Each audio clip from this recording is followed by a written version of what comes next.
Presentamos Nicolás Lúcar en Exitosa.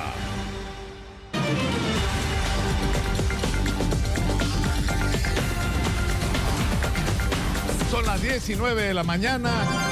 Muy buenos días a los que recién se suman a la sintonía de Exitosa, que está a nivel nacional en más de 65 ciudades a lo largo y ancho del país. Comenzamos con el reporte de Erika Rado sobre lo que está ocurriendo en este momento. Un asalto en el banco, en una de las oficinas del Banco de la Nación. Adelante, por favor.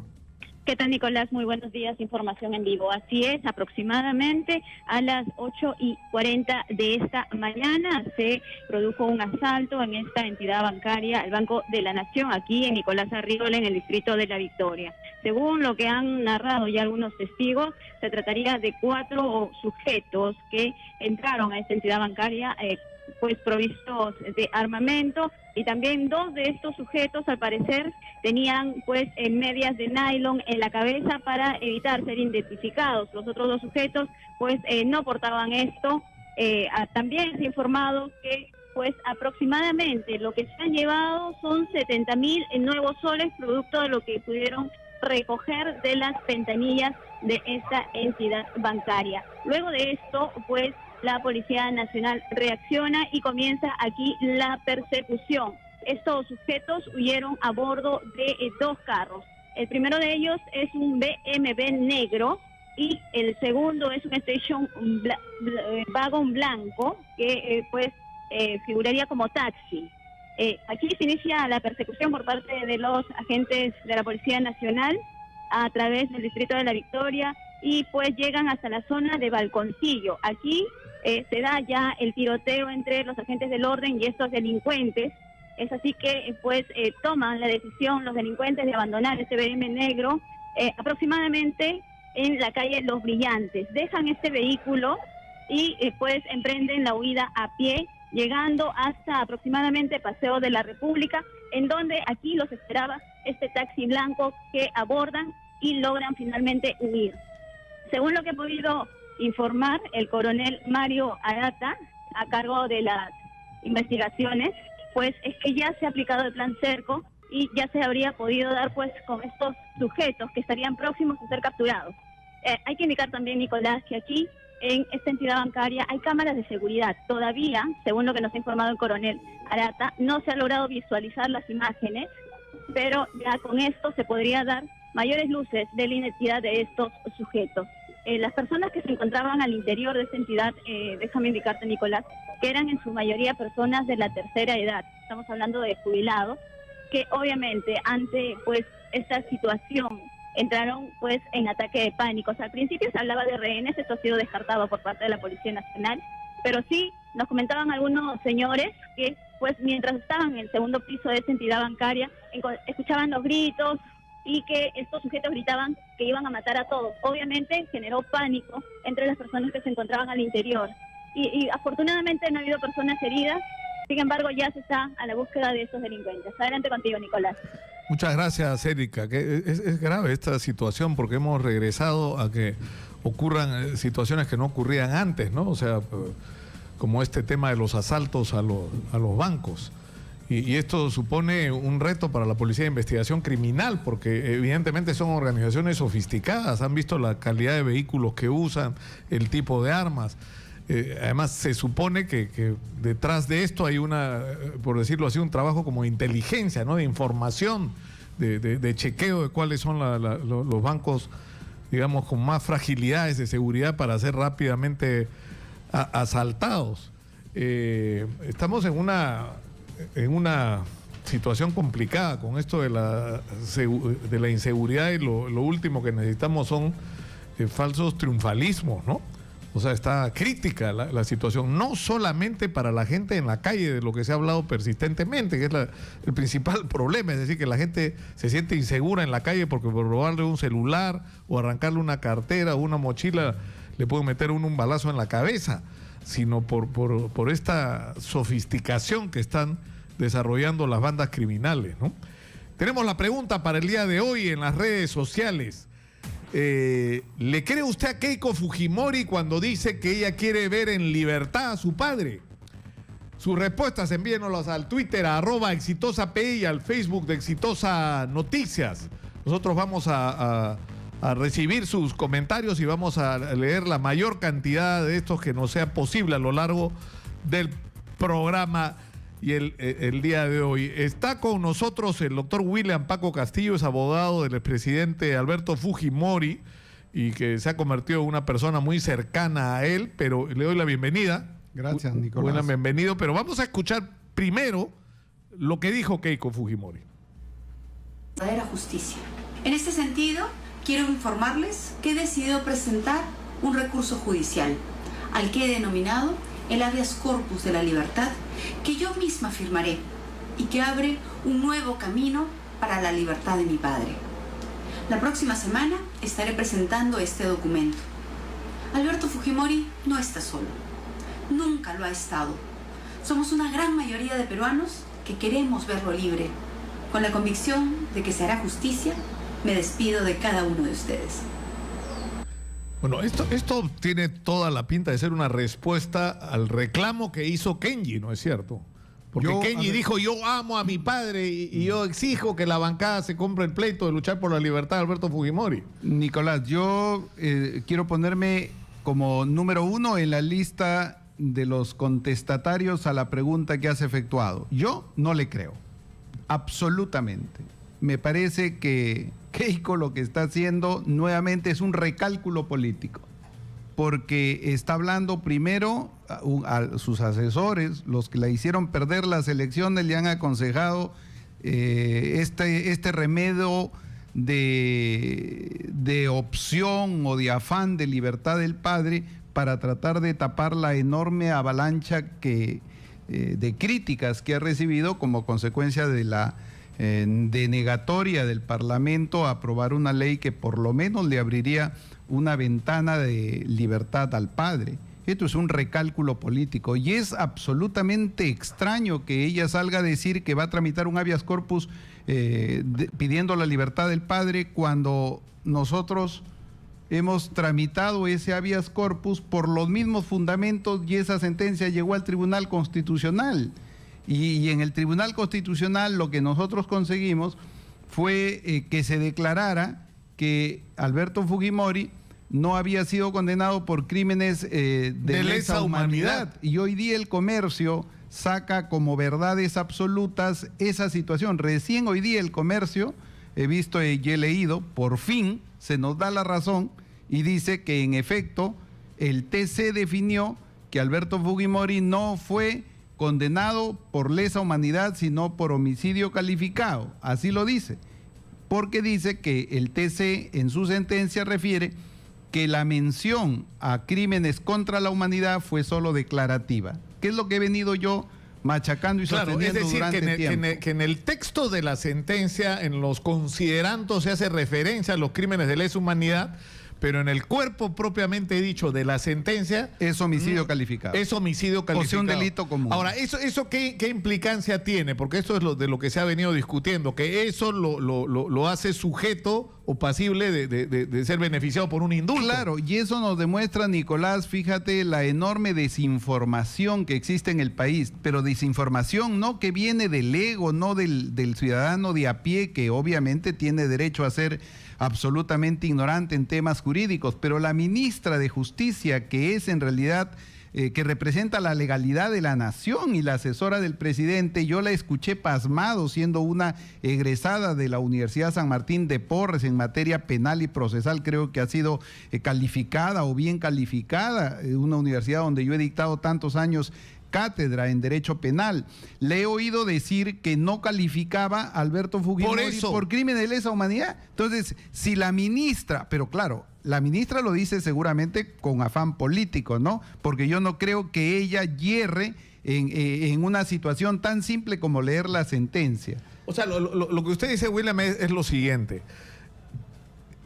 Alberto Fujimori, por las condiciones en las que está sentenciado, y además por el hecho, sin hacer ninguna modificación de la ley, con la ley actualmente vigente que establece que si uno tiene más de 70 años y tiene problemas de salud y tiene buen comportamiento y no significa ningún peligro para la sociedad, uno puede ser beneficiado con un indulto. Por indulto. Es decir, Es una decisión política de Pedro Pablo Kuczynski. Totalmente política. Si el presidente de la República el día de hoy, mañana en la noche, el Día de la Madre, como consecuencia de darle un premio a quien se le ocurra, lo puede indultar. Fíjate, y quería decirte algo, Nicolás.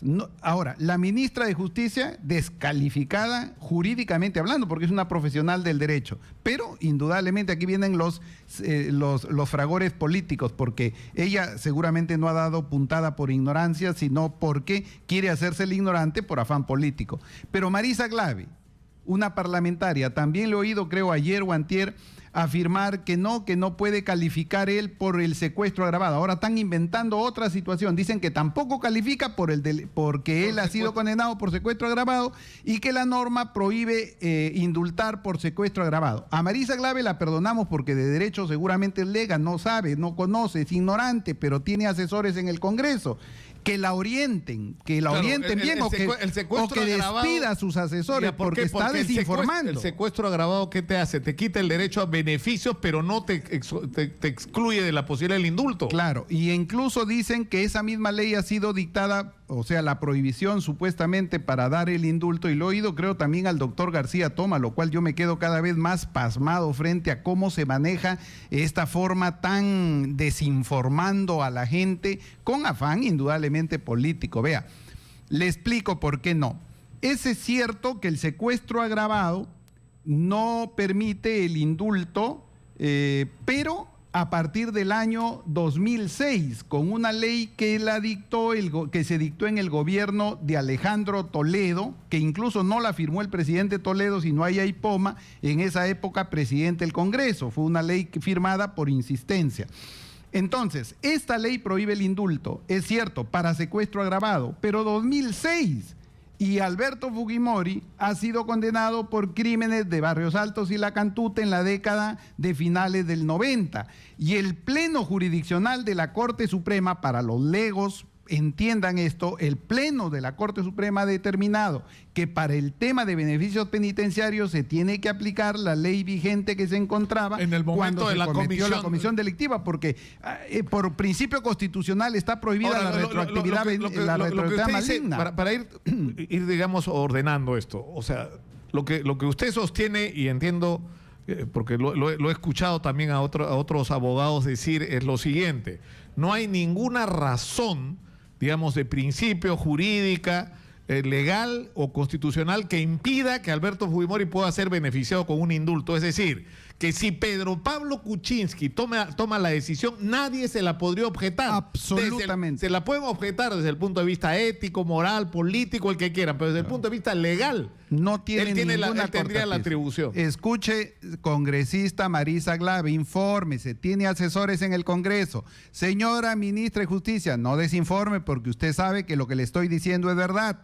Someta a consideración, a debate, a contradicción lo que estoy hablando, que es absolutamente cierto sobre base tangible jurídicamente hablando. Ahora, este habeas corpus que está proponiendo Keiko Fujimori, es decir, es otra vez lo mismo que presentaron ustedes. Es lo mismo. Lo que pasa es que en realidad en estos días se le ha caído, supongo, toda esta avalancha de críticas sobre Keiko, y nos da pena porque nosotros en realidad no estamos, yo particularmente no estoy en contra de ella, pero yo sí veo un extremado recálculo político en lo que está hablando, y lo que ha salido a hablar me da pena, tengo vergüenza ajena, porque está hablando de una situación inviable. Un juez podría denegarle el habeas corpus liminarmente. ¿Por qué? Porque ya se ha visto. Fíjese usted, ya el TC se ha pronunciado y ella dice que la sentencia, lo cual es verdad, que la sentencia que se juzgó, que se dictó contra Alberto Fujimori es una sentencia política, un remedio de juicio oral, una situación armada y conspirada, que esos fueron los fundamentos del habeas corpus que yo presenté, porque yo presenté el habeas corpus pidiendo la libertad de Alberto Fujimori. ¿Cuánto tiempo me demoró llegar al TC? 3 años. Entonces, ahora, los argumentos son los mismos, en el sentido de que no se ha presentado supuestamente ninguna prueba que acredite la intervención directa de Alberto Fujimori en, digamos, la orden o la ejecución estas Claro, muertes, ¿no es cierto? De Barrios Altos y La Catuta. Nosotros primero, en nuestro habeas corpus para solicitar la libertad de Alberto Fujimori, dijimos y estamos convencidos de eso, y recuerde el voto de Sardón, del magistrado Sardón del TC. Si ustedes leen ese voto singular, nos da toda la razón. El voto del magistrado Sardón dice que en efecto el juicio contra Alberto Fujimori fue un juicio político y viciado, porque el magistrado que presidía la sala de su juzgamiento, 14 meses antes de la sentencia, el doctor San Martín conspiraba para condenarlo y recurrió a una teoría extranjera, no patentizada en ninguna sentencia en el país, y por eso terminó condenándolo. Pero yo saludo cualquier acción que se dé para lograr la libertad de Alberto Fujimori, pero cuando oigo a Keiko en este discurso, lo que estoy viendo es a una política que pretende lavarse la cara frente a un hecho contundente. El Parlamento, que lo maneja ella, porque Fuerza Popular es Keiko, no es Alberto Fujimori, el Parlamento debió aprobar la ley de arresto domiciliario. Yo pedí el arresto domiciliario con la firma de Alberto Fujimori. Entonces, ella debió aprobar esa ley, y ella misma dice que esa ley es con nombre propio y que ellos no actúan con nombre propio, lo cual es absolutamente falso, porque la ley no es con nombre propio, pues, porque beneficia a varias personas. En todo caso, el Parlamento debió aprobar la ley, y si Alberto Fujimori no quería acogerse a la ley, no presentaba la solicitud, pero ya por lo menos teníamos una ventana, teníamos un hálito de luz por donde podíamos permitir que Alberto Fujimori fuera a su usted casa, que ha estado cerca, William, usted qué es lo que dice, que a Keiko Fujimori no le conviene que Alberto Fujimori salga de la... Absolutamente, es un cálculo político, vea, porque si sale Alberto Fujimori en libertad, de todas maneras en un ámbito donde ya no tiene las limitaciones de su movimiento ambulatorio, ¿qué cosa va a pasar? Imagínense ustedes que sepamos que Alberto Fujimori salió por el beneficio de una ley a cumplir su pena en San Isidro, en San Juan del Lurigancho. Usted se imagina medio país alrededor de la casa, la presión que habría. Todos tendrían que hablar con el líder, todos querrían verlo, todos querrían ir a saludarlo. Entonces el liderazgo se pierde, ya no es Keiko en escena, sino sería Alberto Fujimori. Alberto Fujimori, anciano y todo, pero político hasta el día de su muerte, y él estaría en la potestad de dirigir el partido. Y la elección de Alberto Fujimori, al menos pudiera haber cambiado hasta cuando yo fui su abogado, era que Kenji era la persona llamada a tomar la posta que la había dejado Keiko con dos derrotas. Pero lo que está diciendo William es bien crudo, ¿no? O sea, que está pesando más, digamos, el cálculo y la ambición política que digamos, un tema ya a estas alturas hasta humanitario, ¿no? Desgraciadamente la política... Porque ya incluso para los más incrédulos, o sea, estas imágenes de entrando, saliendo, ¿no? Pero emergencia dime tú, por Nicolás, una cosa, emergencia por la otra, o sea... yo sé que es difícil en el Perú dejar de lado las pasiones, pero planteándose el tema desde un punto de vista estrictamente humanitario, no sé. La política es nauseabunda, la política es recalculadora, la política no tiene escrúpulos, y Keiko es absolutamente política y está manejando el tema político. Yo no digo que no ame al padre, yo he sido testigo durante los 4 años que ejercí la defensa que ellos son una familia muy unida, pero aquí hay que hacer una división, hija y política. Ella está prefiriendo su situación de política. ¿Y ella iba a visitar a menudo a su padre? No iba tan a menudo, pero tampoco tengo yo que decir que no vi una muestra de aprecio, de cariño. Son una familia muy unida, pero acá Keiko está haciendo cálculos políticos. No puede hablarnos que quiere la libertad del padre cuando ha tenido la oportunidad hace 2 días de permitirle por lo menos que vaya una a su casa esperanza, y no lo ha hecho. Entonces, ¿qué sale? A lavarse la cara frente a la avalancha de críticas. Vamos a ver qué cosa es lo que dice, si lo permite, doctor William Paco Castillo, qué dice la gente en las redes sociales, Judy, cuáles son los comentarios que ha generado nuestra pregunta del día de hoy.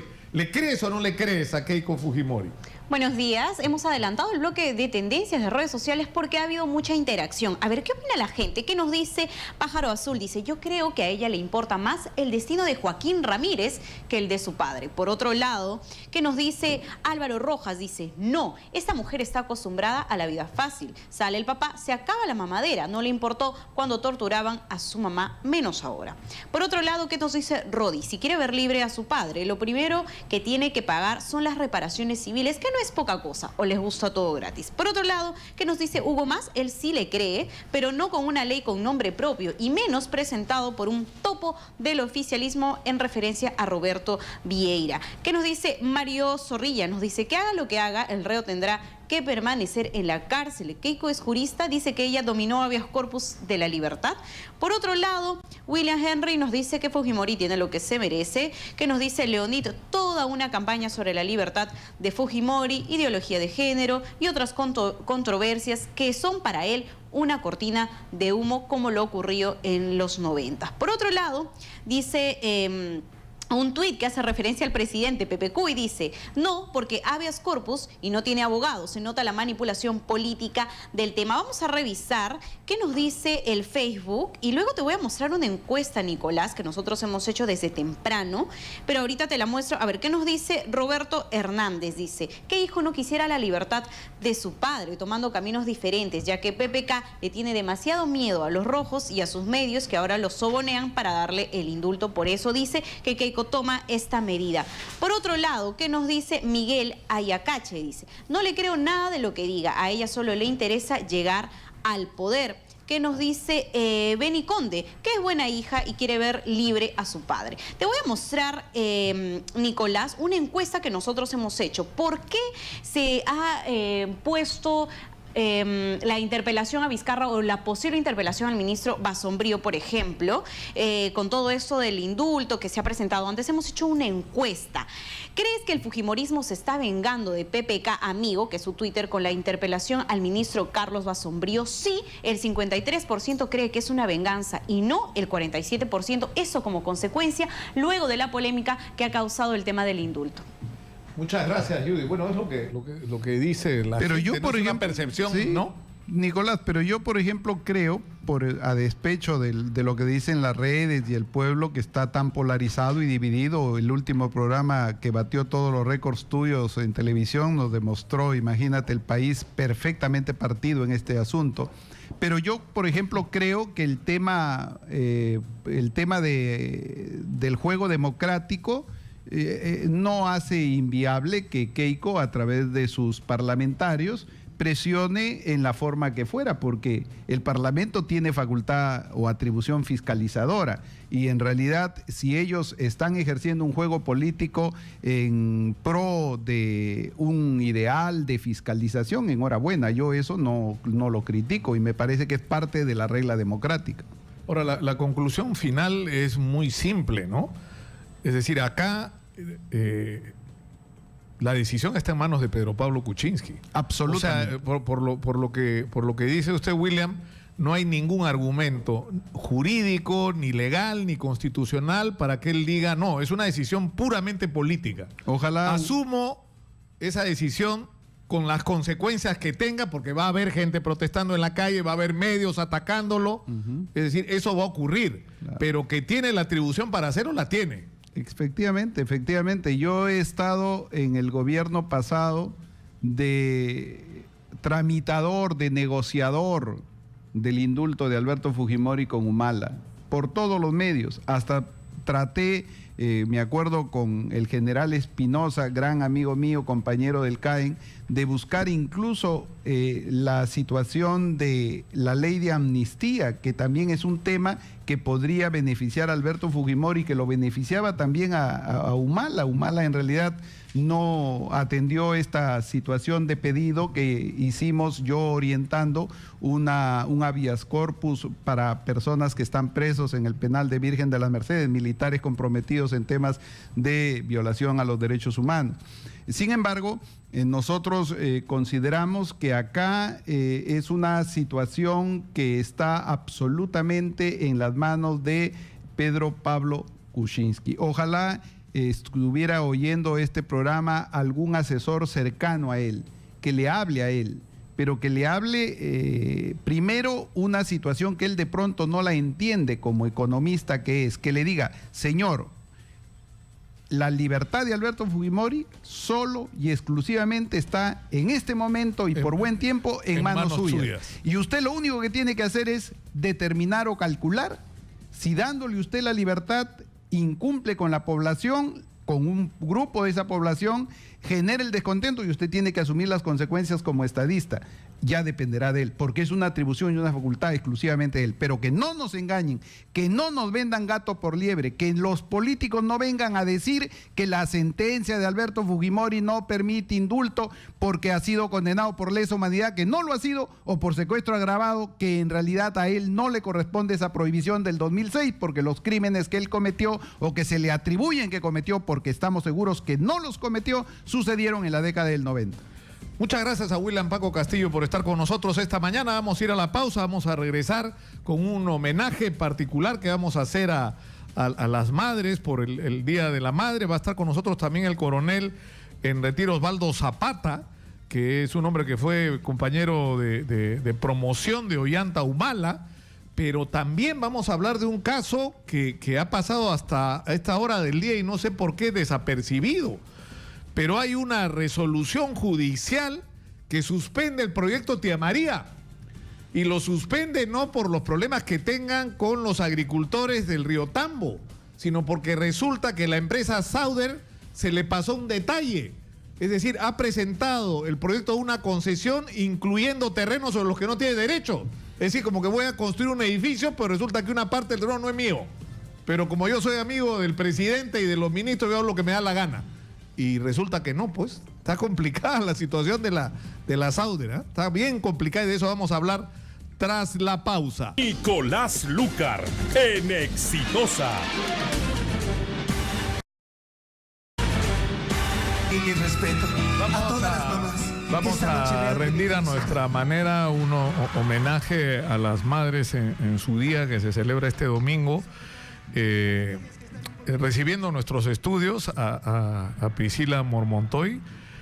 Ella es madre y capitán del Cuerpo de Bomberos Voluntarios del Perú. A Ketty Carrillo, que es una madre trabajadora del hogar, y a Sandra Tiburcio, que es técnica de laboratorio del Hospital Loaiza. Las tres son madres de familia y las tres comparten sus esfuerzos de cuidar a su familia y a sus hijos y a la vez, ¿no? De tener trabajos, ¿no? ¿Es cierto? Y aportar a sus familias. Comencemos contigo, Priscila. Muchas gracias, Nicolás, por la invitación. Es cierto, nosotras trabajamos, nosotras estudiamos, particularmente yo estudio. Pertenezco al Cuerpo de Bomberos hace 17 años, empecé muy joven, la verdad, y esto me permitió ganar mucha experiencia, conocer a muchas personas, diferentes estratos sociales, participar en muchas... ¿Hace 17 años que eres? Sí. ¿Pero qué entraste a los 5 años? 15, no, entré a los 15 años, sí. Muy a regañadientes con permiso de mi papá, pero sí ingresé, está a 2-3 cuadras de mi casa el cuartel de bomberos. Yo pertenezco al cuartel de Surco, que se llama Santiago Apóstol. Y ahí empecé, ¿no? Como que poco a poco, yendo, hasta que ya cumplí una mayoría de edad y ya pude empezar a salir a las emergencias, ¿no? Pero es increíble, o sea, tú estudias, estás en el Cuerpo de bomberos, sí, y a la vez eres madre de familia. Trabajo también, sí. ¿Trabajas? O sea, estudias, trabajas, eres bombera y sí, cuidas a tus hijos. Sí, así es. ¿Cuántos hijos tienes tú? Dos. Uno de 8 años y uno de 5. ¿Y cómo haces? ¿Sabes? ¿Cómo haces? Dios mío. Bueno, es bastante complicado, pero gracias a Dios tengo a mi esposo que me ayuda. Él también es bombero, entonces entiende mucho nuestra profesión, ¿no? Compartimos eso también. Entonces nos turnamos en los horarios, fines de semana, algunas actividades me llevo a mis hijos, a veces se lo lleva él, a veces me llevo a la universidad a mis hijos los fines de semana. ¿Pero cómo? Sí. ¿Y qué haces? ¿Los sientas ahí en una banca que lean, sí, dibujen mientras tú estudias? Así es, sí. Me sirve mucho la tablet ahora, así que los llevo, colores, crayolas, y ahí se ponen hasta que yo termine mi clase y me vaya a mi casa. Trato de ir al cuartel a cumplir mis horas, no quizás como antes, que era soltera, no tenía hijos, pero siempre trato de ir a cumplir lo que me pide mi reglamento, ¿no? Qué increíble, porque normalmente las mujeres como que renuncian a algo siempre, ¿no? Siempre están renunciando a algo las mujeres, ¿no? O sea, uno se encuentra, o sea, mi madre que ya no está con nosotros, estudió para lo que en esa época era corte y confección, y yo creo que si ella tuvo que optar en algún momento, éramos 7 hermanos, o sea, cuidar 7 hijos puede ser una cosa bárbara, ¿no? Y renunció a su sueño, ¿no? Porque yo creo que ella hubiera sido una modista de lujo, porque hacía ropas increíbles para mis hermanas, para nosotros mismos a veces, sobre todo para las mujeres, ¿no? Pero renunció a eso, renunció a ella misma para ser madre, digamos, ¿no? Sí, ahora yo creo que la mujer se ha adaptado también a la sociedad, a la evolución de todas las cosas que van pasando. La mujer trabaja, se incorpora en muchas cosas. Creo que la mujer tiene la habilidad de hacer muchas cosas a la vez. Y eso es una de nuestras características, ¿no? Podemos estar cocinando, lavando, planchando, estudiando, mirando a los niños, hablando por teléfono. Creo que son muchas actividades con las que hacemos nosotros. Y siempre tratamos de hacerlo todo bien, ¿no? ¿Y Ketty, tú trabajas tú eres trabajadora del hogar, ¿no es cierto? Sí, soy trabajadora del hogar con más de 24 años de experiencia. No es nada fácil para nosotras, trabajadoras del hogar, porque tenemos que cargar con los niños muchas veces para trabajar en los hogares en las que son bastante discriminados las criaturas.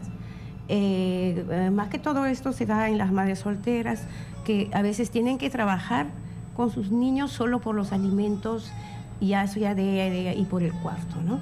Entonces, en mi caso, he trabajado tantos años más porque he velado para empujar a la educación de mis hijos. Tengo ya un hijo de 27 años, ya profesional, el otro estudiando. Tengo una niña especial de 15 años, pero igualmente he trabajado con los 3, cargaba, los llevaba a una cuna, gracias a Dios. Existe IPROFOT, que tiene su cuna, es una institución de trabajadoras para trabajadoras del hogar. Trabajadoras del hogar, ¿no? Sí. Porque eso es un tema bien complicado que yo creo que no atendemos lo suficiente. Es decir, se calcula que hay 500,000 de trabajadoras, y la mayor parte son trabajadoras del hogar, ¿no? Son de lejos muchísimo más mujeres que hombres. Pero muchas de estas mujeres tienen que vivir en casas ajenas, dejar a sus hijos al cuidado de la hermana, la abuelita, la vecina, y están separadas de su familia. ¿Y quién vela por sus hijos, no? Entonces eso es una ansiedad para la madre, que además tiene que ocuparse de los hijos ajenos y no cuidar a los propios, ¿no? Eso produce todo un tema, ¿no? Sí, para las mujeres y para los chicos, ¿no? Sí, realmente, justamente por eso es que los niños son pues la parte más vulnerable, ¿no? Se quedan en casas de familias, las que a veces entonces ahí sufren maltratos, y no solo maltrato físico, de toda índole, ¿no? Hasta son violados, Claro, están expuestos a todos los riesgos, ¿no? Expuestos a todos. Por eso, yo he tenido esa suerte, como le digo, de que IPROFOT tiene su cuna Mechita, llevaba a mi niño y ahí hasta que crezca un poco. Cuando ya crece del colegio, había un hogar del niño en Chorrillos. Llevaba al hogar del niño, y como yo salía bien tarde, entonces el niño me esperaba haciendo la tarea en el piso.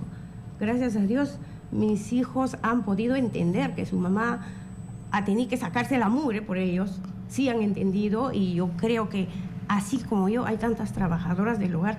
Y no solo nos hemos dedicado a trabajar, aparte de trabajar, nosotras en las noches hacemos talleres en colegios para trabajadoras del hogar, para que conozcan las leyes, porque tenemos una ley discriminatoria, sí. Porque usted que es dirigente, ¿no es cierto? Claro, yo pertenezco al equipo directivo de IPROFOT, pero tenemos un sindicato, ¿no? El Sintrahogar, el FENTRAHOGAR. Nosotros trabajamos en conjunto. Es más, hay un colectivo justamente formado por Sintrahogar, FENTRAHOGAR, IPROFOT, CCTH, la JOC. Ese colectivo está empujando mucho hoy por hoy, y hago un pedido especial a los señores congresistas de la Comisión del Trabajo, por favor que voten por el dictamen para la modificatoria de la ley, que la ley tan discriminatoria que tenemos, todo a mitad, como se dice, todo a mitad de precio. Estamos pidiendo nosotros el contrato por escrito, un sueldo de CTS por año, o sea, al año, claro, un mes de vacaciones, un sueldo de gratificaciones en Navidad y en 28, un sueldo justo, porque tenemos compañeras trabajadoras del hogar que están con 200, con 300 soles, por favor. Y nadie controla eso, ¿no? Porque además hay un tema que a mí me parece ahí bien delicado, sobre el que yo creo que hay que insistir, porque no es solamente que trabajan más horas de las que deberían trabajar, ¿no es cierto? Reciben un sueldo por debajo del que deberían percibir. Son en muchísimos, demasiados casos, víctimas de maltratos de diferente índole, incluyendo el abuso sexual. Y están, por el otro lado, separadas de sus hijos, porque muchas de estas madres trabajadoras viven en estas casas ajenas y solo ven a sus hijos una vez a la semana. Entonces, yo creo que no, o sea, el no pensar en el sufrimiento y el estrés que están teniendo estas madres y en el riesgo al que están expuestos sus hijos al no tener a sus madres cerca, es un tema que debería preocuparnos como sociedad. Sí, ciertamente, no solo que son separados de la mañana hasta la noche. Muchas veces la madre soltera se tiene que llevar a su hijo a provincia, a dejarlo para venir y trabajar. Para trabajar con este sistema de cama adentro, ¿no? Con este sistema de cama adentro, que en este pleno siglo estamos viviendo todavía el cama adentro, ¿no? Que otros países nos dicen, ¿y qué es eso, no? ¿Qué es eso de cama adentro? Pero existe, pues, acá en Perú existe eso, ¿no? O sea, lo que debería ocurrir es que la trabajadora del hogar llegue a trabajar en la mañana como quien va a una fábrica o a un comercio, a un negocio, y se va al final de la tarde cuando termina su labor. Ahora, yo decía el día de ayer, creo que esto nos enfrenta a otro problema en nuestra sociedad, que es la calidad del transporte público. O sea, porque te demoras 2 horas en ir, 2 horas en venir, se te van 4 horas diarias simplemente en movilizarte.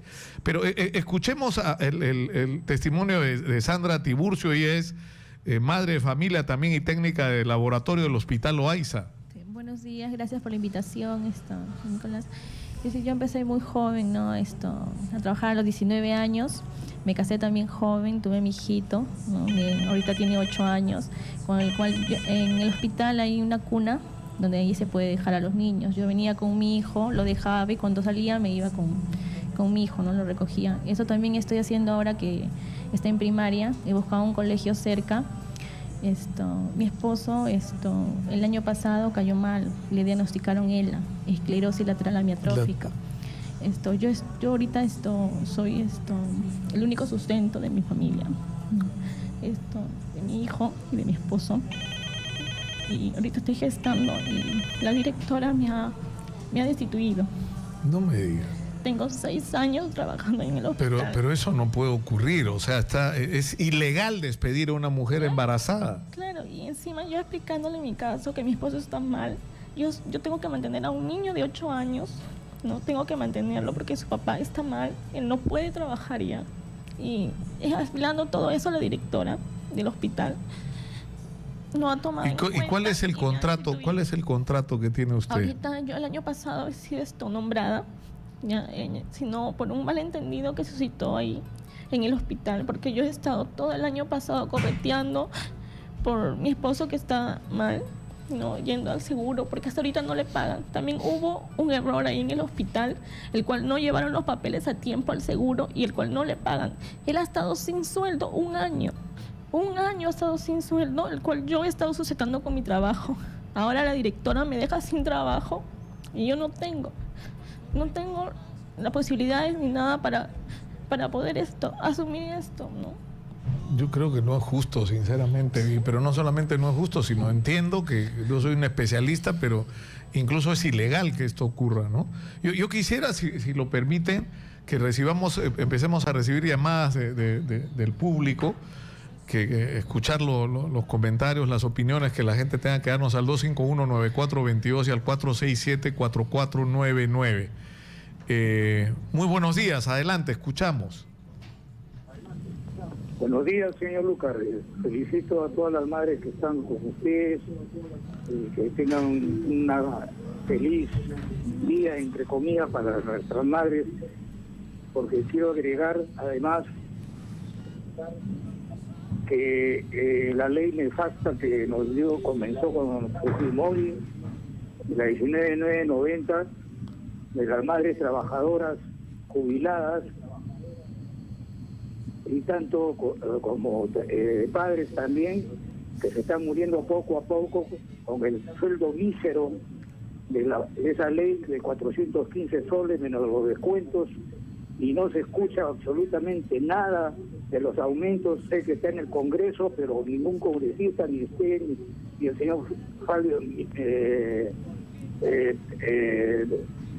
hablan sobre eso, un minuto y se acabó, y nunca más se vuelven a ustedes a poner guerra para poder nosotros tener un sueldo aunque sea para canasta familiar. Por favor, señor,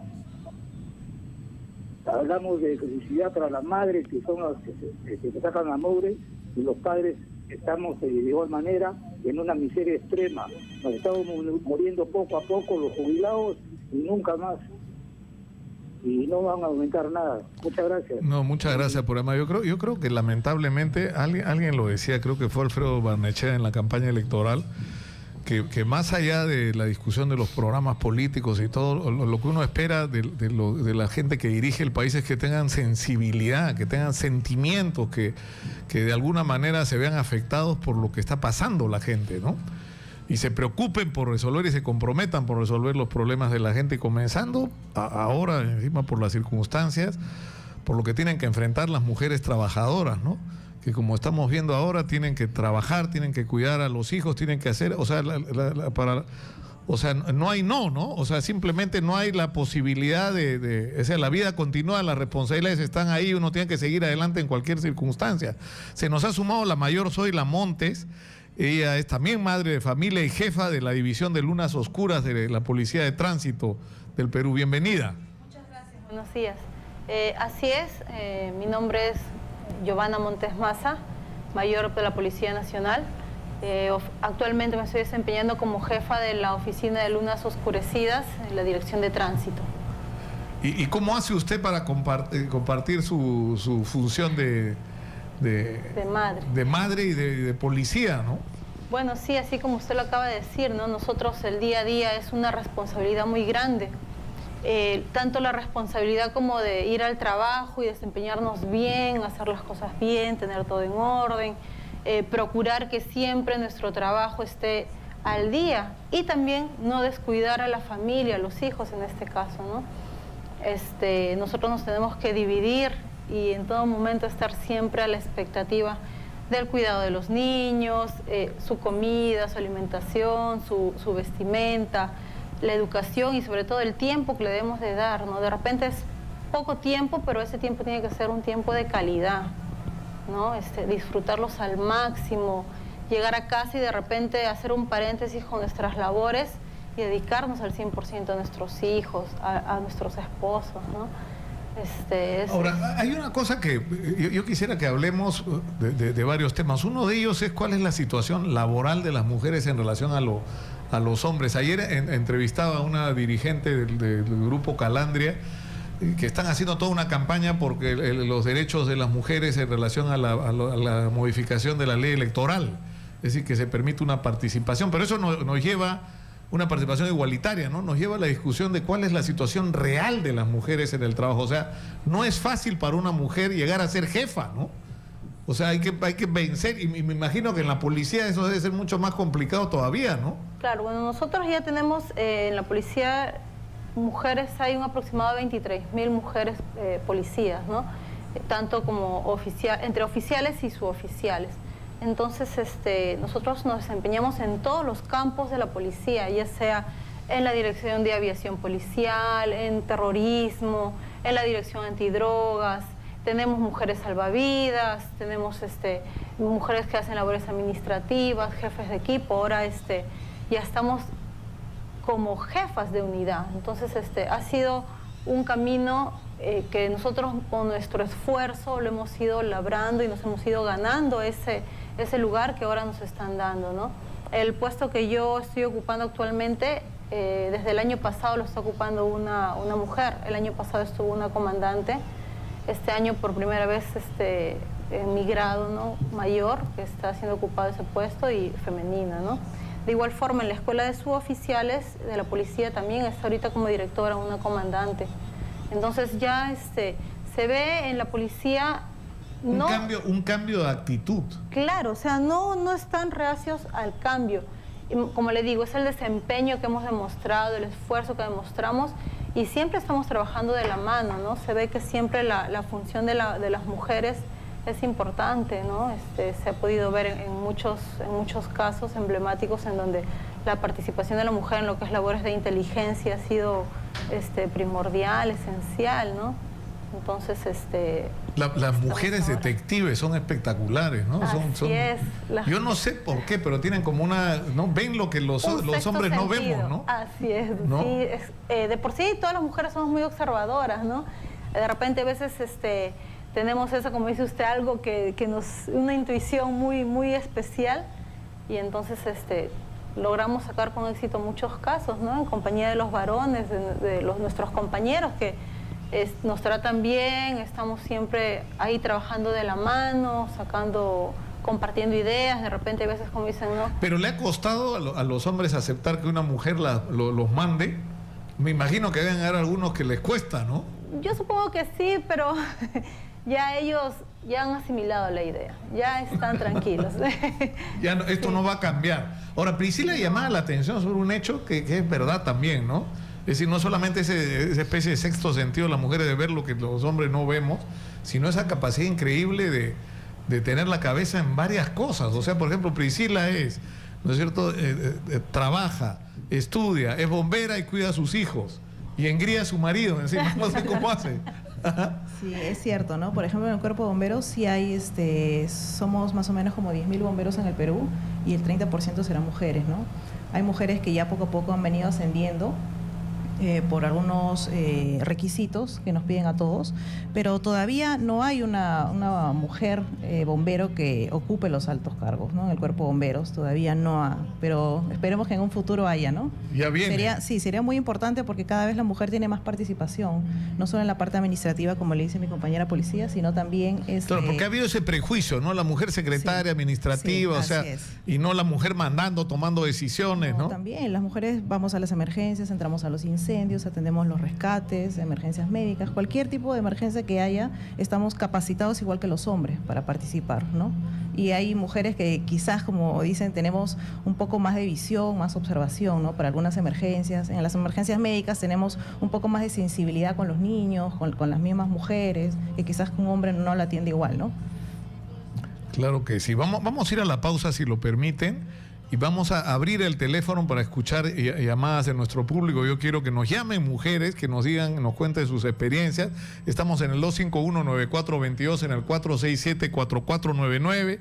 Estamos aquí en Radio Exitosa rindiendo un pequeño homenaje a las madres, y en particular a las madres trabajadoras que tienen que multiplicarse, ¿no? No solamente para sostener a sus familias, sino para hacerlo todo a la vez.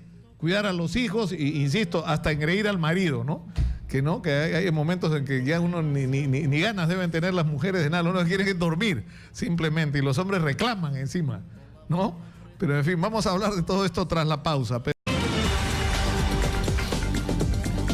Soy Nicolás Lucar, esto es Radio Exitosa, estamos en el 95.5 de la FM en Lima, estamos en 65 ciudades a lo largo y ancho del país, y estamos rindiendo un homenaje a las madres en su día. Están con nosotros la mayor Giovanna Montes, ella es madre y jefa de la División de Lunas Oscurecidas de la Policía Nacional. Está con nosotros también Priscila Mormontoy, que es increíble porque es estudiante, trabajadora, bombera, madre de familia, y encima engría a su marido. Está con nosotros también Ketty Carrillo, que es madre de familia, dirigente, trabajadora del hogar, organizadora y promotora de la defensa de los derechos de las trabajadoras del hogar. Y está con nosotros Sandra Tiburcio, que es también madre de familia, es técnica de laboratorio en el Hospital Loaiza. Ella es dirigente de los trabajadores del Hospital Loaiza y acaba de ser despedida pese a su condición de estar embarazada, de ser el único sostén de su familia, de no solamente tener que velar por su hijo, sino además de cuidar a su marido, que es un hombre que lamentablemente ha sido afectado por una enfermedad gravísima, que es el ELA, que es una enfermedad degenerativa. A mí me llama la atención, estábamos comentando ahora, la severidad del Hospital Loaiza. Yo no sé cuál es el cargo que han levantado para despedirla, a usted, Sandra, pero con Moreno no pasó nada, ¿no? Ahí está ¿no? Sí, no pasa nada. Inclusive hay varios casos, varios procesos, inclusive un proceso de una persona por acoso, y no le pasa nada. Hay varios casos en el hospital que no les pasa absolutamente nada. Y conmigo quieren dar una sanción ejemplar, aprovechándose de mi condición de ser madre, soy mujer, y a mí me sancionan con destitución. Pero otras personas que cometen actos. Claro, y lo que dicen que ha faltado a su trabajo, que ha llegado tarde. Bueno, la señora está atendiendo a su marido que está enfermo y vayan ustedes a hacer un trámite al seguro a ver si lo atienden a la hora que lo citaron. Es decir, es algo así como que uno tiene que o hacer trámites o vivir, porque más o menos es, ¿no? Lamentablemente.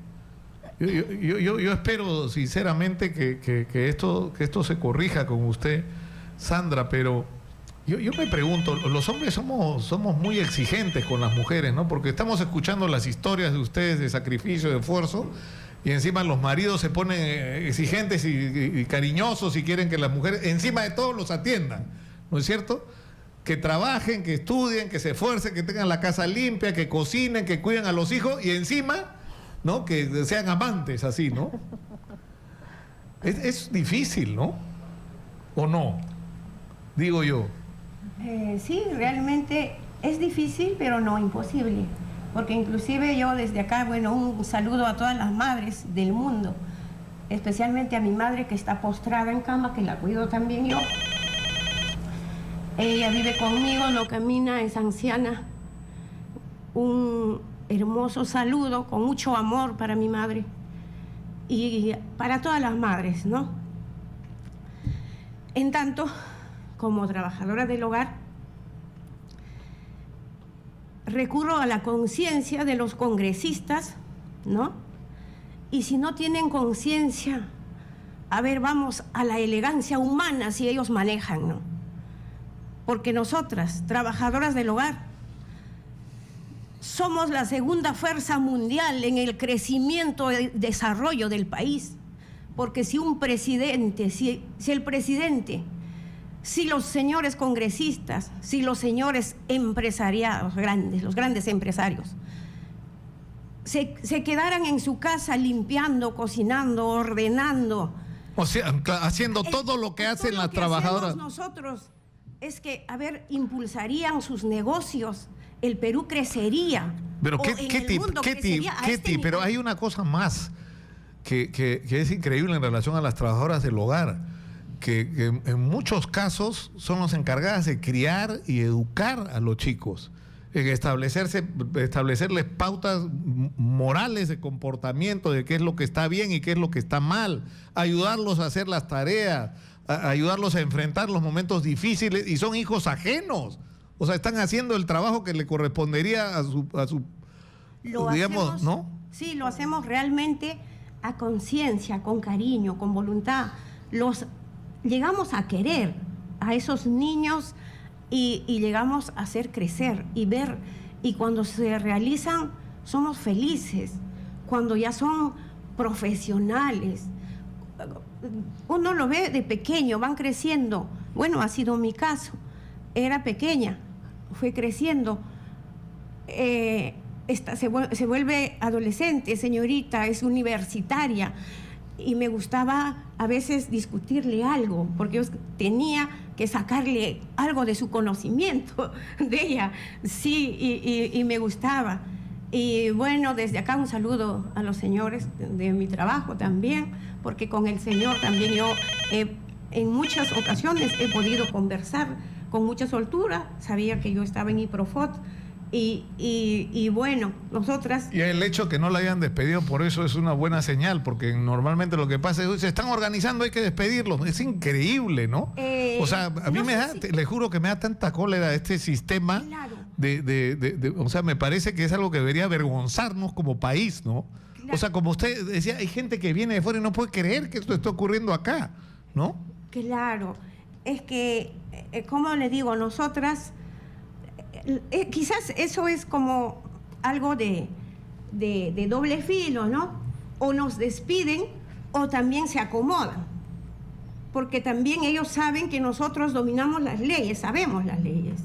Entonces vamos a hacer valer nuestros derechos. Eso ¿no? Me gusta. Entonces vamos a recibir, si lo permiten, llamadas del público. Estamos en el 251-9422 y en el 467-4499. Muy buenos días, adelante, escuchamos. Aló, buenos días. Sí, buenos días. Bueno, estoy escuchando y quiero hacer algunas precisiones. Claro. Saludo a todas las madres que son buenas, pero me parece mal que algunas mujeres usen el Día de la Mujer para hacer feminismo o para echar flores a todas las mujeres y hablar mal de todos los esposos. Yo creo que acá en todos lados se cuecen habas.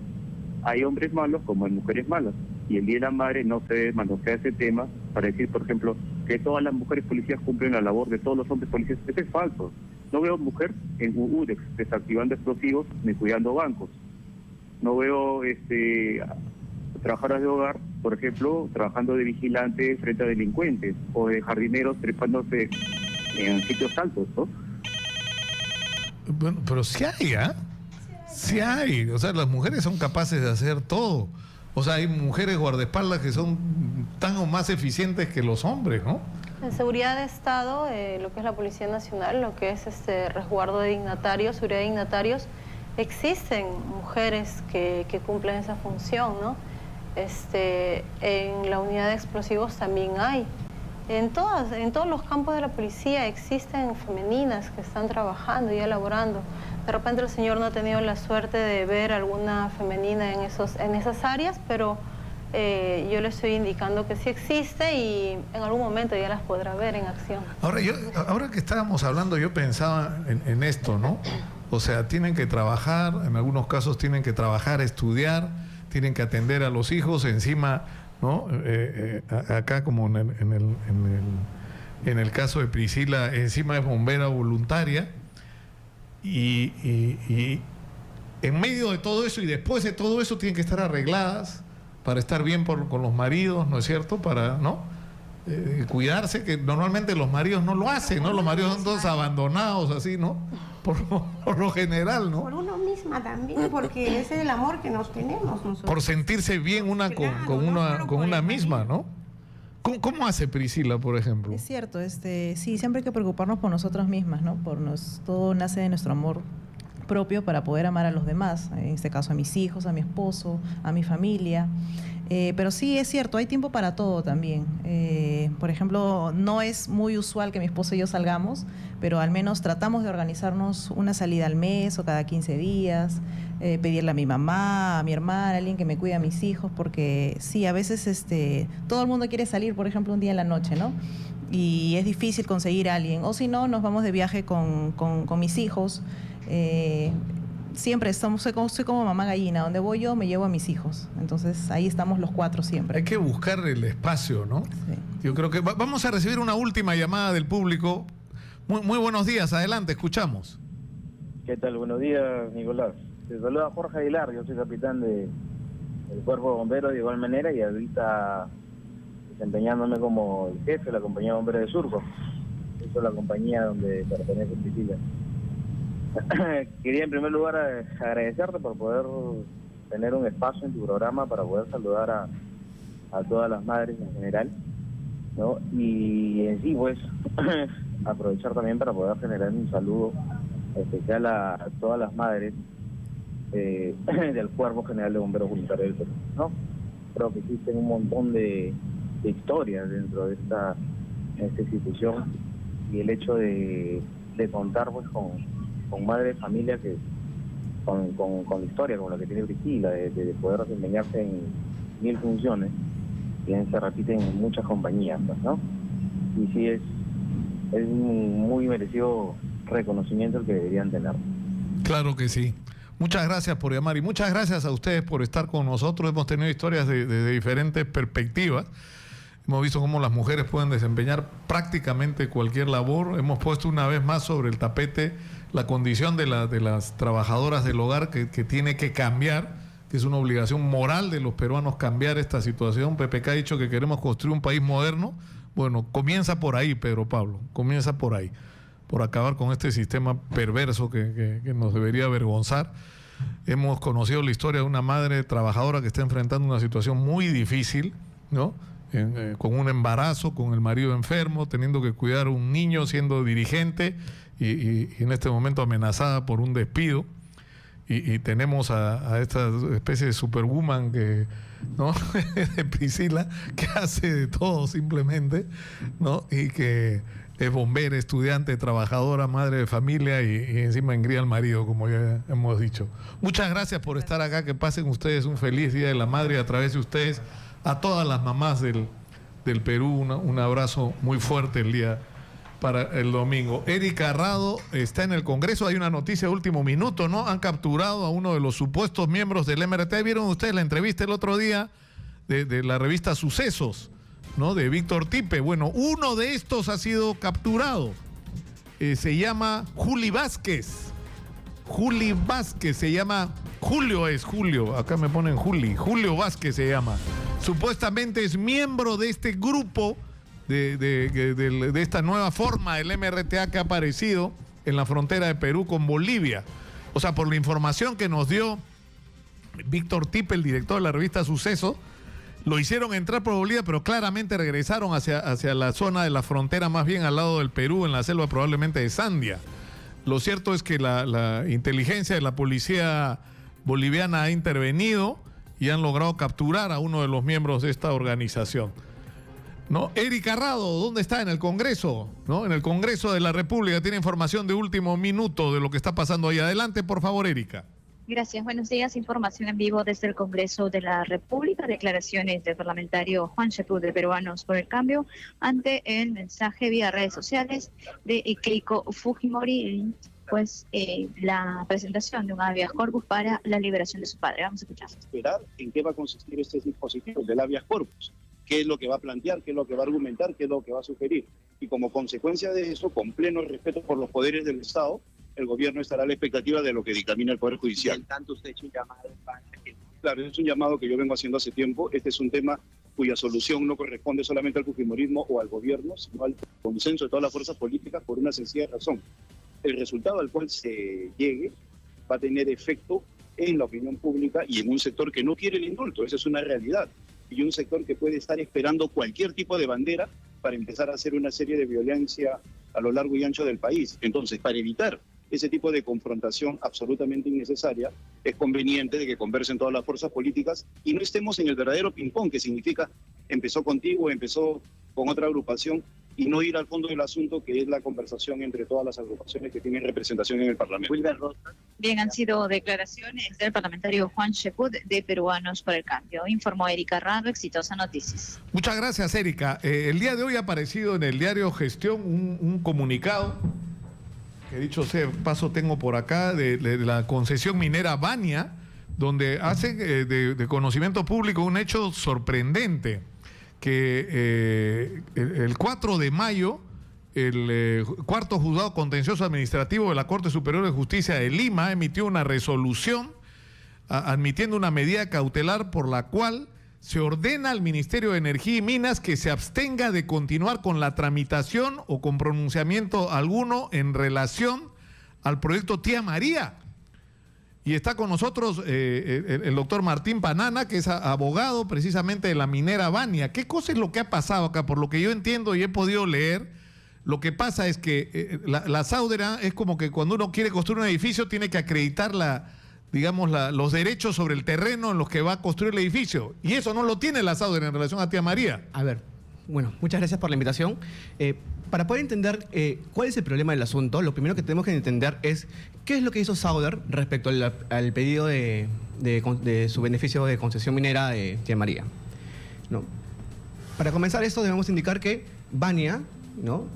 Es una concesión minera que se encuentra circuitada en el departamento de Arequipa, ¿no? Y que está adyacente al denuncio minero de Sauder, ¿no? De Tía María. ¿Qué ha pasado? Cuando ellos han presentado su solicitud de concesión, ellos han presentado su documentación, su información, sin embargo, omitieron un dato relevante e importante para poder obtener el permiso o licencia de la concesión. ¿Cuál es? El hecho de poder determinar si existía o no una superposición de áreas con otra concesión. Con otra concesión. ¿Qué es este caso? Este caso, exactamente, ¿no? Entonces, ellos omitieron esa información y hicieron su publicación en el Diario Oficial del Peruano en febrero del 2015, ¿no? El señor que es titular del denuncio de Bania advirtió esa situación a través del Diario Peruano. Sin embargo, jamás pudo advertir si es que existía o no superposición de áreas, puesto que Sauder no había determinado de manera clara o correcta si es que el área que ellos pretendían utilizar estaba incluida. Claro. O no es entonces al no advertirse esa situación, el señor va al Consejo Nacional de Minería, a la Dirección Nacional de Minería. ¿Para qué? Para poder averiguar si es que efectivamente había esa sobreposición. Entonces, efectivamente, cuando le dan la información, él recién en ese momento advierte que existe una superposición. Entonces va a ejercer su derecho de oposición ante la dirección. Pero no había manera que la gente de Sauder no supiera que había esa sobreposición. No. O sea, vas al catastro y inmediatamente te salta que hay esa sobreposición. Efectivamente, todo eso en base a las jornadas UTM. Sin embargo, esta omisión fue materia de pronunciamiento por parte de la propia entidad, por el propio ministerio. Es más, en el proceso judicial, el ministerio reconoce de que efectivamente existía superposición de áreas. Pero que a pesar de ello, dicen, oye, pero sí, efectivamente existe superposición de áreas, pero como tú nos presentó tu reclamo oportunamente, de manera errada, no podemos atender. Claro, pero ¿cómo podías presentar tu reclamo si tú no sabías que eso estaba pasando? Porque no habían omitido esa información. Claro, efectivamente. Y esos datos, esa información, ha sido la que el juzgado del contencioso ha recogido y ha advertido de manera muy clara. Y es más, en el 15º considerando de su sentencia, dice, oye, efectivamente, los señores de Sauder han solicitado su licencia de concesión o su concesión minera, sin embargo, han omitido información relevante que no ha permitido que el titular del denuncio Bania pueda ejercer su derecho de manera correcta. Entonces, al existir esa limitación por parte de los señores de Sauder... Claro, pero eso es increíble. ¿Cómo puede pasar una cosa así? O sea, porque son como 50 hectáreas, ¿no? Aproximadamente 120 hectáreas. 120 hectáreas. Aproximadamente. Ahora, pero ¿esto qué significa? Que tú, es decir, para que a ti te den una licencia de construcción, tienes que acreditar la titularidad o los derechos sobre el terreno. Si no tienes los derechos sobre el terreno, no puedes tener la licencia. Efectivamente. O sea, es lo mínimo, es el procedimiento elemental, la condición elemental para poder... Ahora, ¿y cómo se explica esto? La pura prepotencia, como yo tengo ¿no? Pongamos suponer de que efectivamente de repente a alguien en el ministerio se le pasó, no hicieron un control adecuado de la información que le fue proporcionada, pues que más allá no podemos saber, de repente simplemente fue un error material que le decimos que bueno, el día de hoy el Poder Judicial ya está corrigiendo, ¿no? Y como consecuencia de esa situación, nosotros hemos solicitado una cautelar al mismo juzgado, para que no haga nada, o sea, no pueda seguir avanzando este procedimiento hasta que no se resuelva esta condición previa. Claro, de manera definitiva, exactamente. Ahora, ¿eso qué supone? ¿Que la Sauder tiene que reconocer el derecho de Minera Bania? No tiene que reconocer nuestro derecho, tiene que respetar nuestro derecho como titulares de la concesión de Bania, ¿no? Puesto que ellos no pueden, sin autorización nuestra, ni tampoco omitiendo el marco legal. Ahora, pero yo no entiendo, si está acreditado que Minera Bania tiene la titularidad y tiene esta concesión y hay una sobreposición, lo lógico sería que Sauder se siente y diga, bueno, vamos a buscar un entendimiento, o les pagan por eso, o les entregan en compensación otro terreno, no sé qué, me imagino que esos son los procedimientos normales. Claro, son los procedimientos normales que siempre hemos estado llanos a escucharlos, siempre hemos estado atentos a cualquier llamada que ellos puedan tener, porque en general nuestra opinión no es entorpecer ningún proyecto minero, porque nosotros también somos empresarios y lo que necesitamos es que los proyectos produzcan, generen trabajo, pero no afectándose el derecho de terceros, no afectándose el principio de legalidad, no afectándose. Claro, el problema es que yo no lo quiero comprometer con lo que yo voy a decir, doctor Panana, pero yo creo que acá lo que hay es una manera de hacer empresa, ¿no? Es decir, tú te entiendes con el presidente, tú te entiendes con los ministros, es más, ministros que fueron en determinados momentos claves para algunas decisiones, ahora terminan trabajando para ti, como es el caso del Grupo México, ¿no? Y, o sea, primero ministro y después asesor, entre comillas, del grupo empresarial que es dueño de la Sauder, ¿no? Y que fueron los mismos ministros que tomaron decisiones en relación al otorgamiento de concesiones y derechos, que tomaron decisiones sobre intervenciones de la policía.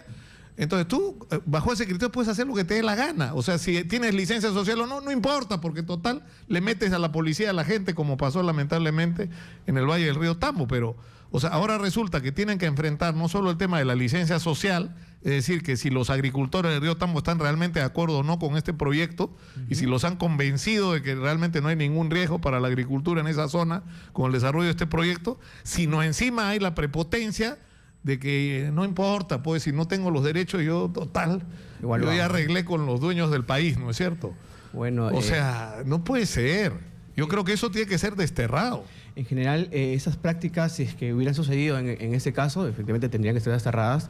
Bueno, nosotros hemos seguido un procedimiento regular, ¿no? De recurrir al Ministerio como cualquier otra persona recurrir al Poder Judicial como cualquier otra persona puede recurrir para el ejercicio regular de sus derechos.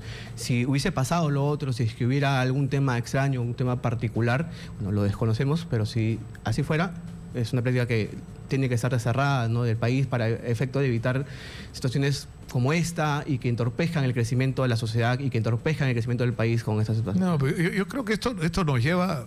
Porque esto es una discusión en realidad de fondo, ¿no? Sobre cuáles son las reglas de juego sobre las cuales vamos a manejar el desarrollo de las inversiones y de los grandes proyectos. O se respetan los derechos, o se respeta a la gente y se concerta con la gente, o se pretende seguir haciendo como se ha estado haciendo hasta ahora, pasarle por encima a todo el mundo. Y te crees con el derecho a pasarle por encima a todo el mundo porque arreglas con los políticos, pues. Y eso se tiene que acabar. Eso se tiene que acabar. Y yo creo que este tema de Tía María es como un caso emblemático de cómo deben hacer las cosas correctamente, ¿no? Me parece sinceramente increíble lo que uno escucha. No, efectivamente. O sea, no tengo el derecho habilitado sobre el terreno, pero igual yo lo doy para adelante, ¿no? Claro. Menos mal, el Poder Judicial, ¿no?, el magistrado ha advertido todos esos errores, todos esos vicios, y el día de hoy, ¿no?, tenemos una sentencia favorable que ha determinado declarar la nulidad de las resoluciones que emitió el Consejo Nacional de Minería y la dirección, ¿no?, ordenándose que efectivamente, ¿qué es lo que tiene que hacer? Suspenderse todo el procedimiento y no tan solo eso, retrotraer el mismo hasta el momento en el cual el señor titular del dueño de la concesión, Bania, puede ejercer su derecho a la oposición de manera correcta y adecuada, ¿no? Entonces hemos retrotraído todo eso. O sea, el proyecto de Tía María de $1.200 millones está parado en este momento. Está parado en este momento, exactamente. Increíble. Increíble. Bueno, ustedes lo han escuchado. Muchas gracias al doctor Martín Panana y vamos a ver qué dice la gente del Ministerio de Energía, qué dice la gente del Gobierno Regional de Arequipa, o sea, qué dice la gente de la Comisión de Minería del Congreso. O sea, no se pasen, pues no se pueden hacer las cosas así, sinceramente. Sinceramente. Bueno, vamos a ir a la pausa. Nicolás Lucar, en Exitosa. Estamos de regreso. Es increíble este caso del que acabamos de hablar. O sea, me explican que la concesión minera Bania tiene más o menos 200 hectáreas y resulta que 50 de estas hectáreas se contraponen con lo que ha solicitado la Sauder como parte del área para hacer su concesión y se sobrepone con la parte más importante de la concesión, que es la planta de lixiviación. O sea, yo lo doy como ejemplo, ¿ya? Es como que vas a hacer un edificio y resulta que te estás ocupando un pedazo del terreno del vecino, pero como tú eres amigo del alcalde, no importa, pues tú le das para adelante nomás. No importa, ya total, yo tengo el apoyo de los que mandan. Pero les ha salido cuadras esta vez, ¿eh? Porque había un juez ahí que les ha dicho, no señores, acá hay reglas. Acá hay reglas. Increíble. Estamos en la línea con Pedro Yaranga, especialista en temas de narcotráfico y violencia política. Me dicen que hay una información de último minuto, hay un incendio en la avenida Tacna, vamos a estar más adelante con esta información, pero estamos con Pedro Yaranga en la línea para hablar sobre la captura de este Julio Vázquez, que supuestamente ha sido capturado por la policía boliviana y que sería parte de este grupo de esta especie de renacimiento del MRTA que apareció en una entrevista con la revista Sucesos. Pedro, muy buenos días. ¿Cómo está? ¿Qué tal, Nicolás? Muy buen día. ¿Qué opina usted, Pedro, de este grupito que ha aparecido, ¿no?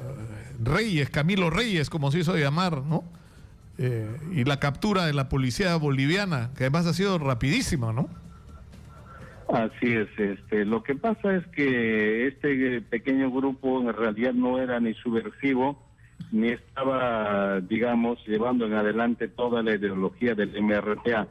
Si bien es cierto que esta persona hasta el año 91 se dedicaba al cobro de cupos en la región San Martín, porque Julio César Vázquez, natural del poblado de Juanjuy, en la provincia de San Martín, después había tenido una escuela con las FARC.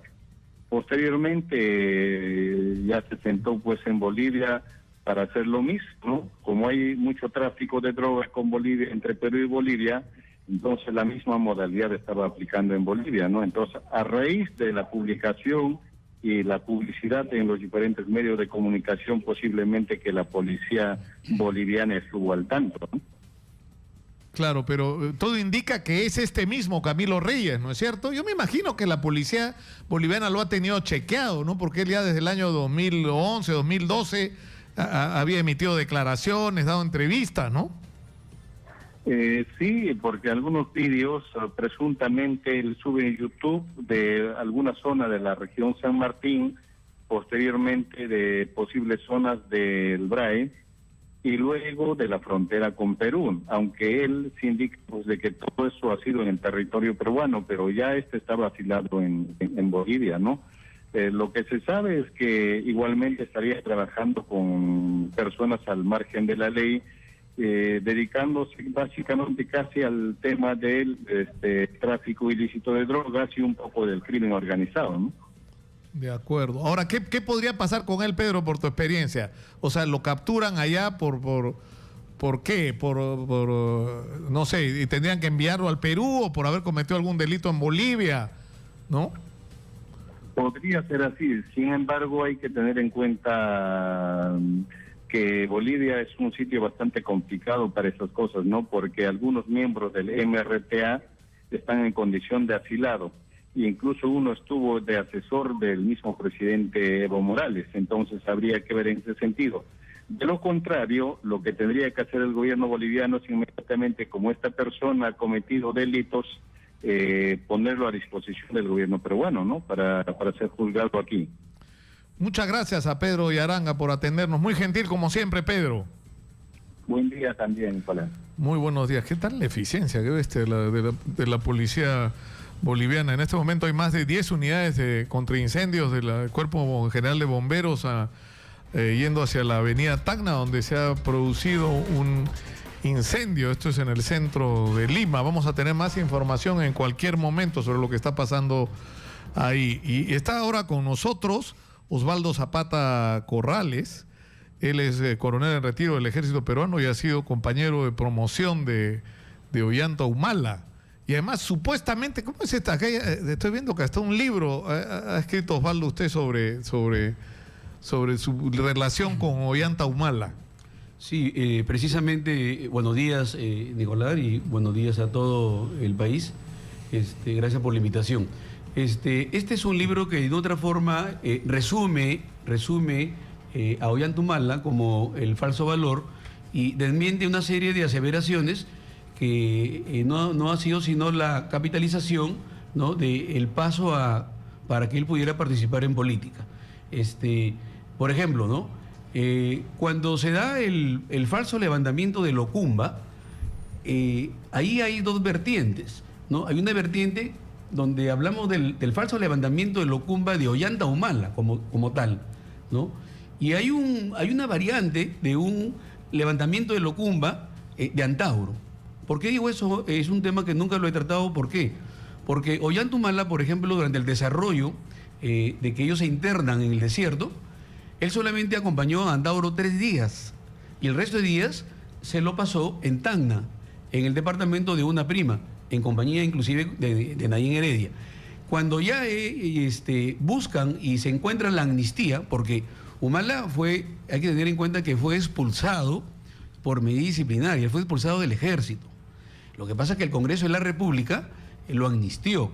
Entonces, cuando ya se conoce de que iba a haber la amnistía, es que él regresa, por llamarlo así, al campo de batalla donde se encontraba Antauro Humala y retoma, se echa un poco de polvo a la cara y retoma como si nada hubiera pasado. Pero así de cruda es la historia, o sea, o sea, fue una pantalla, digamos. Se lo pueden preguntar al mismo Antauro Humala, porque él es el que él aprovecha, o sea, él aprovecha esa condición precisamente. O sea, yo puedo, hasta donde yo lo conocí, lo he entrevistado muchas veces en la radio, hace años, tuve un periodo en la radio y lo he entrevistado, yo he conversado con él, con Antauro Humala. Yo puedo creer que Antauro se indigna con Montesinos y organiza una rebelión, pero lo que se dijo en ese momento era que acá había una conspiración para crear una cobertura para que Vladimiro Montesinos pudiera simultáneamente salir del país. ¿Eso ocurrió realmente? Es correcto, eso es correcto. Para el caso de Ollanta Humala. O sea, realmente Antauro aprovecha esa condición para generar espacios políticos. Por eso es que cuando Ollanta Humala es amnistiado y regresa al ejército en el año 2000, ¿no? Hay que tener en cuenta esta aseveración muy precisa. Cuando él regresa en el 2000, él no hace ningún levantamiento contra el régimen dictatorial del expresidente Fujimori, no en lo absoluto. Porque él, en todo caso, al ser amnistiado, él debió continuar con el proyecto político. Y él se queda 4 años más en el ejército. Y el ejército lo invita a retiro. O sea, porque él no llega a ascender a coronel. Si Humala hubiera ascendido a coronel, no estuviera en estos momentos yo hablando contigo de Ollanta Humala. Ni el país hubiera tenido a un presidente asesino de estos últimos 5 años. O sea, no hubiera pasado eso. O sea, las circunstancias son las que se han comportado de esa forma, ¿no? Así que ahora, entenderlo, ¿no? Se está ahora descubriendo, o sea, es cierto que todo está muy cargado políticamente, y yo no tengo ninguna duda con respecto a que acá hay una intencionalidad política, es decir, de sacar una cosa para cubrir otras, ¿no es cierto? Que es lo que ocurre normalmente en el Perú. Pero como ocurre también, normalmente lo que sale es verdad, es decir, o por lo menos parte de esta información. ¿Qué pasó realmente, madre mía, y cuál fue realmente el papel? He leído una carta que Antauro le ha mandado a la gente de Panorama, brutal, ¿no? Brutal, donde compara a su hermano con...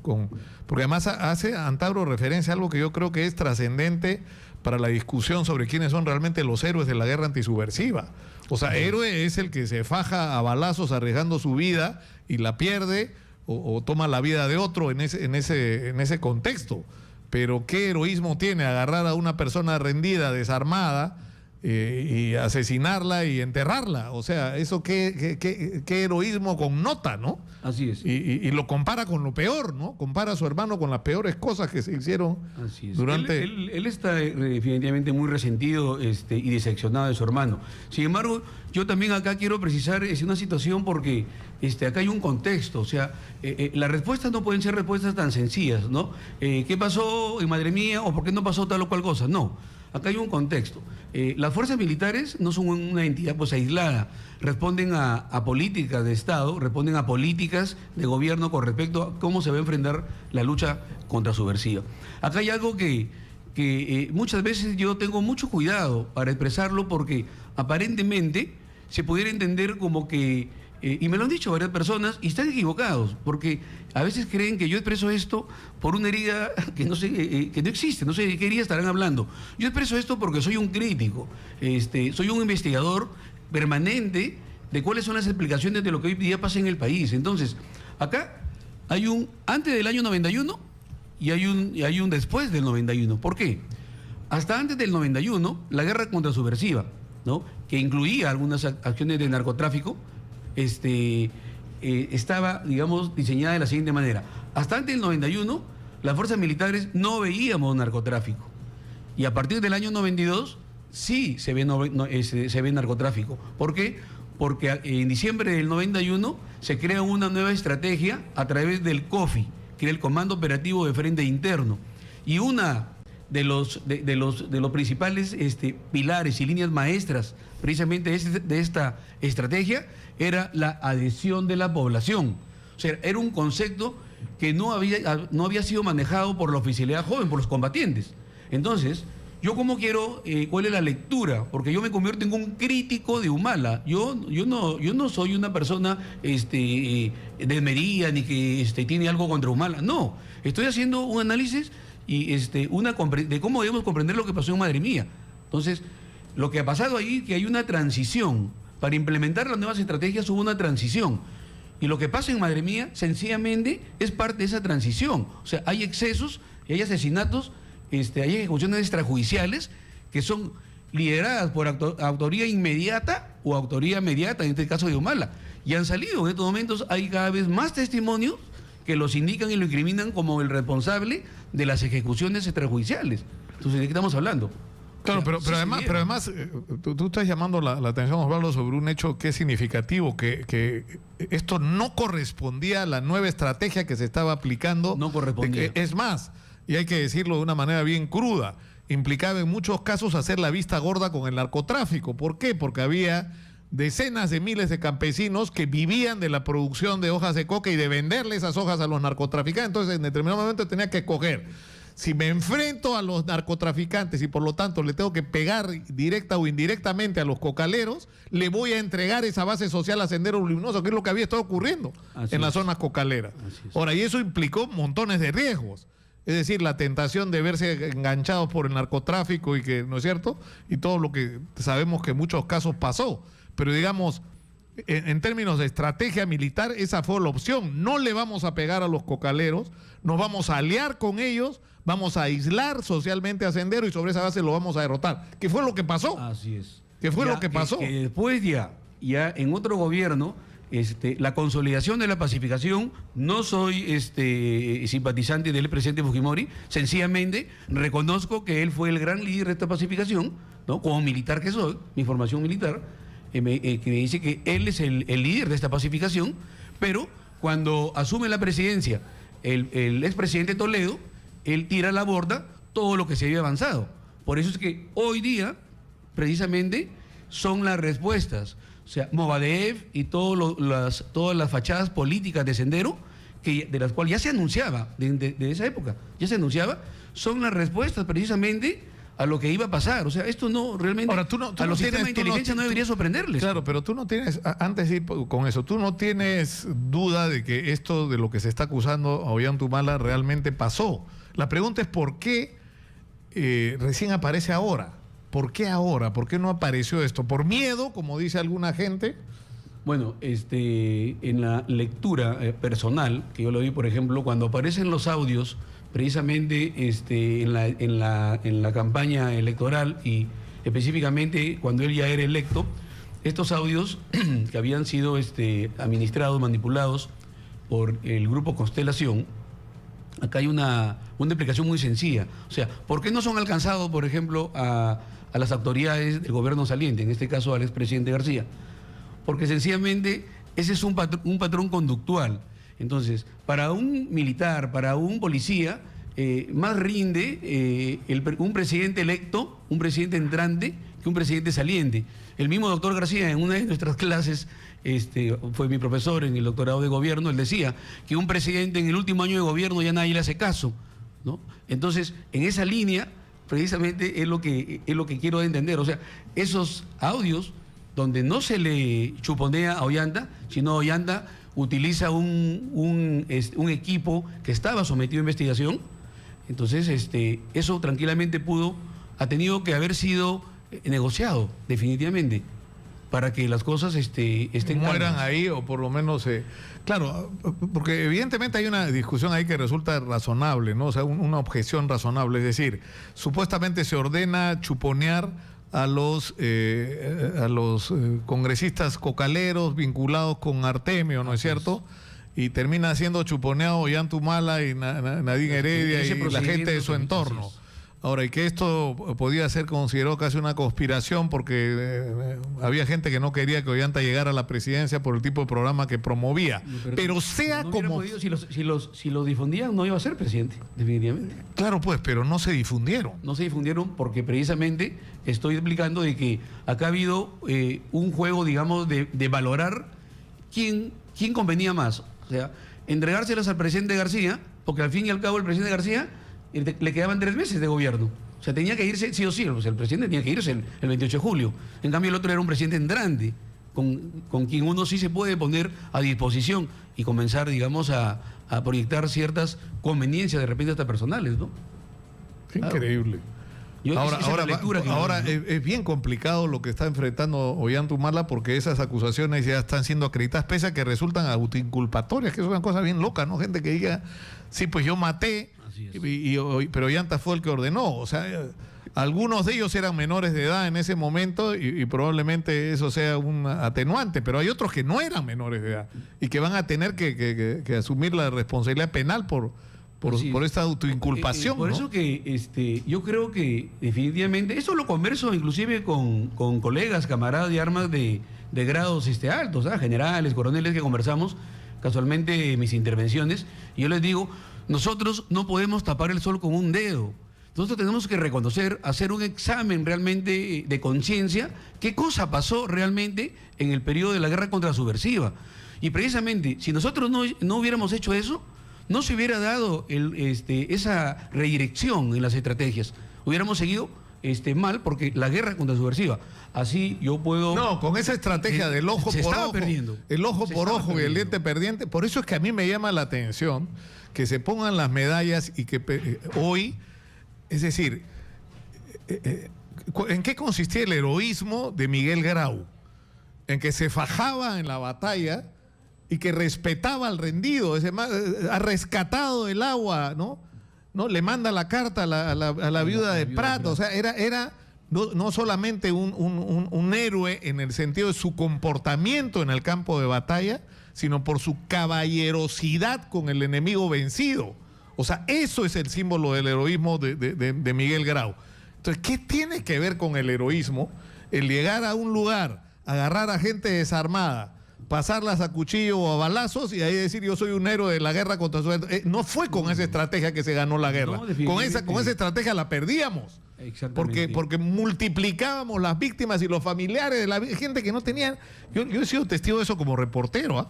Yo he visto gente que no tenía nada que ver con Sendero Luminoso, a quien le habían matado un familiar y que ahí Sendero los enganchaba con el comité de familiares y los empezaban a leccionar, a adoctrinar, y terminaban militantes y matando gente. O sea, esa gente que hacía 3 años no tenía nada que ver con Sendero Luminoso. O sea, era contraproducente esa estrategia. Así es. Hasta que se cambió. Hasta que se cambió por la inteligencia, por un lado, y el ganar la base social de los campesinos. Exactamente. ¿No? Por eso es que yo, al margen, digamos, de quienes hayan estado en el gobierno, si el sistema de inteligencia fue prostituido por Vladimiro Montesinos, ese es otro tema que también se puede tocar. Estamos hablando del sistema como tal, como sistema. Es como hoy día. Hoy día, por ejemplo, el sistema de inteligencia nacional está paralizado. No, la Dirección Nacional de Inteligencia no hace nada. No provee información precisamente para el elemento decisor. No, y por eso suceden estas cosas. Mire, por ejemplo, en el sector defensa. En estos momentos hay una inoperancia absoluta. Tenemos la secretaria general, está investigada. Tenemos el puesto de viceministro de Recursos encargado. No tenemos jefe de INDECI. Han cambiado las funciones. La gente casi no sabe que el CENEPRED, por ejemplo, ahora, que es el centro de estimación, que ve la estimación y la prevención, porque INDECI ve la capacidad de respuesta. Sin embargo, vemos de que no explican bien inclusive los centros de operaciones de emergencia. Hay varios niveles. Por ejemplo, el COEN, que es el nacional, debió ser administrado por INDECI. Pero no, lo administra el ministro de Defensa, cuando él debería administrar su centro de operaciones sectorial. Entonces, ¿qué se quería acá? Hay un cálculo político, se aprovecha precisamente o sea, por esta desgracia, en el campo político se ha ganado la aprobación, por ejemplo, se ha incrementado la aprobación del presidente, y sin embargo, en estos momentos en Piura, me llaman mis paisanos piuranos, yo soy piurano, no te imaginas la cantidad de gente que está con dengue. Sí, pues eso es un tema, aunque la ministra salió a decir que ya todo está más o menos resuelto y está declinando el gobernador dengue, Gibbs le ha hecho en su cara. Le ha enmendado la no plana. nada. Bueno, terminamos por el día de hoy, Osvaldo. Muchas gracias por estar con nosotros. Ha sido el coronel Osvaldo Zapata Corrales. Ahí voy a leer todos tus títulos. Doctor en Gobierno y Políticas Públicas y doctor en Desarrollo y Seguridad Estratégica. Muchas gracias por estar con nosotros. Gracias por la invitación.